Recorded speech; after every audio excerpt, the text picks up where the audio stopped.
सभापतीमध्ये मंत्री महोदयांचं उत्तर सकारात्मक आहे असं मी समजतोय. म्हणजे मंत्री महोदयांच्या मनामध्ये ही इच्छा आहे.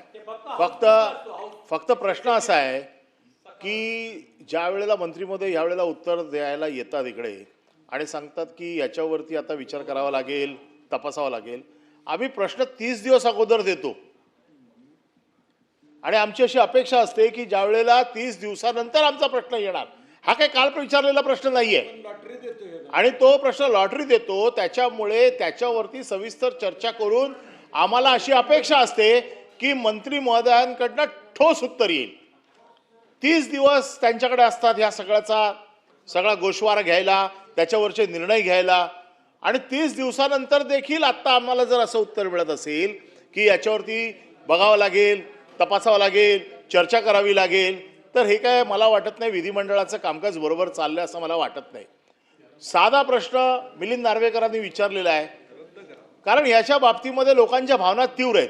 हे जगप्रसिद्ध आहे, हे हॉस्पिटल जगप्रसिद्ध आहे. आणि जो प्रवीण दरेकरांनी विचारलेला प्रश्न बरोबर आहे की नावाच्या बाबतीमध्ये जेवढा आग्रह पालकमंत्री धरतायत त्याच्यापेक्षा जास्त आग्रह जर लोकांना सुविधा देण्यामध्ये धरल्या असत्या तर आम्ही देखील सगळ्यांनी मिळून त्यांना सपोर्ट केला असता. परंतु नावासाठी हे सगळं चाललंय. मग यांनी जो विचारलेला प्रश्न बरोबर आहे. तिथे बाजूला ट्रम्प टावर आहे त्यांच्या पुढे, त्याची नावं त्यांना चालतात सगळी.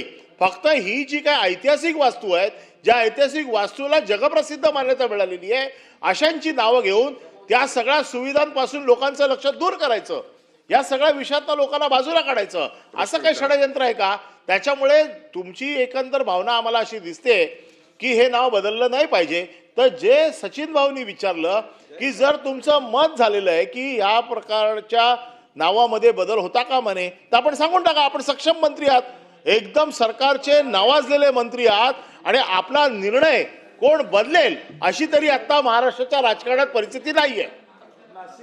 त्याच्यामुळे तुम्हाला हा पूर्ण अधिकार असा आम्ही समजतो आणि म्हणून तुमच्याकडनंही आम्ही अपेक्षा करतो. तुम्ही बाकीच्या मंत्र्यांनी आम्हाला सांगितलं बघू, चौकशी करू, मुख्यमंत्र्यांकडे विचारू.